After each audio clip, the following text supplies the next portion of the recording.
Como evitar preocupações e começar a viver. Viver o quê? Viver o quê?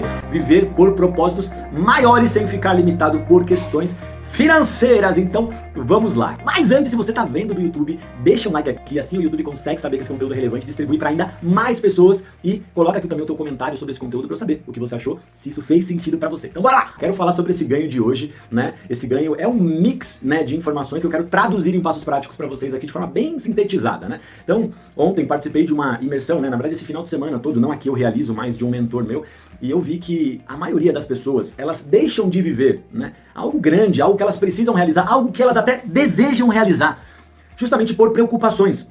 Muitas vezes preocupações financeiras, né? Ou preocupações relacionado à capacidade. Será que eu vou dar conta de empreender? Será que eu vou dar conta de fazer esse projeto rodar? Será que eu vou dar conta de fazer isso? E cara, eu vejo, né, que os meus alunos nesse contexto de transicionar para viver por um propósito maior, de gerar um impacto, né? Seja para quem tá nesse processo inicial, ou seja para quem já tá fazendo algo rodar e precisa fazer dinheiro de forma íntegra, né, escalar, eles passam pelos mesmos pontos, que é essa preocupação ou a distração. E daí hoje de manhã, eu tava aqui em casa e eu vi esse livro do Dale Carnegie, né? O Dale Carnegie, ele foi um grande treinador de desenvolvimento humano. Ele ficou famoso por causa daquele livro Como Fazer Amigos e Influenciar Pessoas, que eu já falei aqui pra vocês que me ajudou muito também.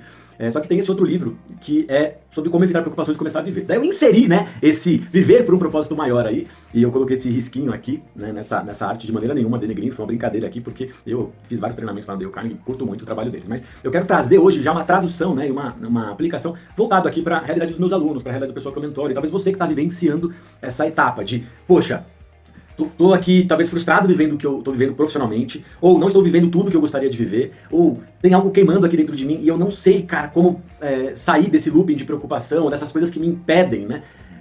Então, como me mover? Beleza, eu já quero trazer então passos aqui práticos, vou trazer aqui 6 passos práticos bem simples, que é um misto de coisas que eu aprendi com Dale Carnegie e aprendi na minha trajetória ajudando pessoas nesse processo de transição. Então, qual é o primeiro ponto? O primeiro ponto é, né, diante de uma decisão, o que você precisa fazer? Considere o pior cenário. Né? Considere o pior cenário. Como, Rafa? Primeiro, pensa assim, cara, o que pode acontecer se tudo der errado? Então vou dar um exemplo. Quando lá em 2016 eu entendi, né, em Deus, que eu precisaria ir para a África, que eu entendi que era aquele caminho, cara, não estava planejado, eu nunca imaginei isso, né? Eu estava trabalhando numa multinacional, um emprego ótimo e tal. Então, depois de 40 dias largamos tudo e fomos para lá.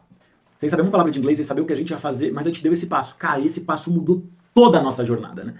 E não é por causa de África, nada disso, é por conta de algo que Deus tinha e era necessário um passo a ser tomado. E eu poderia ficar travado, como um monte de gente fica travado que tromba comigo, né, nesse caminho todo aí do propósito em Deus e tal.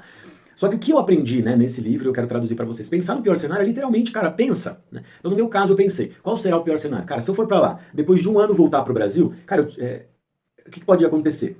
Daí, pensei. Daí o segundo passo, depois de pensar o pior cenário, é você encontrar os benefícios equivalentes. Porque tem gente que só fica no cenário negativo. Ah, mas se não der certo, isso, e só pensa no pior. Calma, pensa no pior, mas pensa no benefício. Então no meu caso eu pensei no benefício. Cara, eu ter uma experiência de um ano fora do país, desenvolver o meu inglês, conhecer pessoas novas, dar esse passo, vai me fortalecer como pessoa e também vai me fortalecer como profissional, porque vai fazer com que eu volte pra cá. E se eu tiver que voltar pro mercado de trabalho, né, eu vou estar um pouco mais valorizado, né? Ou ainda que eu não esteja valorizado, cara, eu vou conseguir ser muito melhor profissionalmente falando. Então, esse segundo passo me deu segurança. E daí, qual é o terceiro passo? O terceiro passo é literalmente confiar em Deus. Por quê? O homem faz planos, mas Deus que conduz os passos. Então, independente da decisão que você tomar, cara, entenda que existe um fator soberano que é Deus guiando tudo. Então, confia, né? Ele é soberano, ele tá avançando, ele tá te levando pro lugar certo, cara, quando você está nele. Beleza, daí qual que é o quarto ponto? O quarto ponto é, literalmente, você blindar, né, diariamente a sua mente, deixando ela hermeticamente fechada com o cenário positivo. Como assim? Então, o Dale Carnegie ele fala sobre essa questão do hermeticamente fechado, dando exemplo de um navio, né? Então, quando vai fazer um cruzeiro, tem lá cada cabine hermeticamente fechado. Isso impede de a água entrar e aquilo se torna totalmente seguro, né? Que é um tipo ali de blindagem específica. E a nossa mente também precisa estar assim. E você tem essa capacidade de gerir os seus pensamentos. A preocupação ou ansiedade, ela vem, né, por excesso de pensamento sobre um cenário negativo futuro. Nem aconteceu, você tá lá já... ou ficar preso no passado. Então, o Dale Carnegie ele fala, cara, trava a tua mente no agora, né? Esquece, foca agora. Então, eu quero falar sobre isso que o Dale Carnegie fala, mas eu quero trazer esse ponto complementar. Não só no trabalho do agora, mas blinda a tua mente também no cenário positivo. Você não foi inconsequente, você pensou no negativo, você já viu o benefício equivalente, beleza, e agora? Você confiou em Deus, e agora? Agora, cara, esquece o negativo, foca no positivo, né? Todos os dias. Você precisa pensar nisso, você precisa escrever, você precisa se inspirar todos os dias, porque o nosso resultado é fruto daquilo que nós mais deixamos na nossa mente. Isso é real, isso não é autoajuda barata, isso, cara, é princípio bíblico. Então, lá em Filipenses fala tudo que é bom, tudo que é perfeito, tudo que é de boa fama, tudo que é puro, amável, seja isso que ocupe o vosso pensamento. Então por que as escrituras dizem isso? Porque é claro que o nosso pensamento, ele produz sentimentos que produzem resultados correspondentes. Então se você, né, entendeu isso, agora, cara, blinda a tua mente todos os dias, de forma intencional, quando você acordar, sabe? O que você vai ouvir, o que você vai ver, o que você vai, sabe assim, pensar, seja isso que ocupe o seu pensamento, o cenário, cara, positivo. E daí o próximo passo aqui é literalmente você trabalhar muito. Trabalhar muito. Você tem que trabalhar, né? Existe uma semeadura, só colhe quem semeia. Então trabalhe muito, né? Na boa, as pessoas elas ficam com essa pegada de assim, um mega de um equilíbrio, você precisa de ter qualidade de vida. Cara, eu acredito em qualidade de vida, mas assim, se você quer empreender e viver algo, sabe, relevante, não adianta. A maioria dos empresários, dos líderes, o próprio Cristo, né? O próprio Paulo, ele só viveu porque ele literalmente entendeu o que significa entregar o seu corpo como um sacrifício vivo, santo e agradável. Então ele diz, eu não corro como quem desfere golpes no ar, mas eu submeto o meu próprio corpo, né, tornando ele servo, né? Então isso é forte.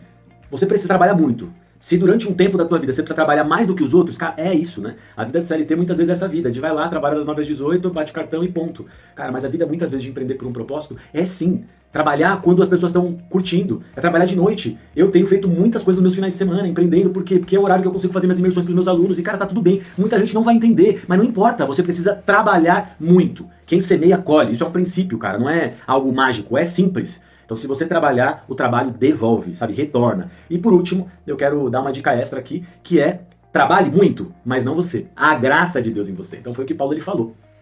Ele disse, aquele que nem era digno de ser chamado apóstolo, o menor de todos porque persegui, né? Ele diz, eu trabalhei mais do que todos, mas não eu, a graça. O que é isso? É você entender também o fator da interdependência. Então você confiou em Deus? Confiou. Trabalhou, fez a tua parte? Agora entenda, né? Quando você está num propósito maior nele, não é você sozinho, é você com ele, interdependente, sendo aperfeiçoado com ele. Então quando você faz isso com ele, né? A origem é dele, o destino dele, a glória é dele, você fica totalmente seguro, despreocupado, sabendo que o fruto que está sendo gerado é dele, porque ele é o maior interessado que você vê por um propósito nele. Ele é o maior interessado que você produza dinheiro de forma íntegra, né? Aqui em cima tá, fazer dinheiro, ver o propósito, ajudar pessoas. Ele é o maior interessado nisso. Então quando você, cara, entende esses 7 pontos, a tua vida realmente sai do estágio de preocupação e entra num estágio de atenção, de presença, de intencionalidade, de realização. Então é isso, o meu conselho é empreenda amor e viva. Viva por propósitos maiores. Valeu demais!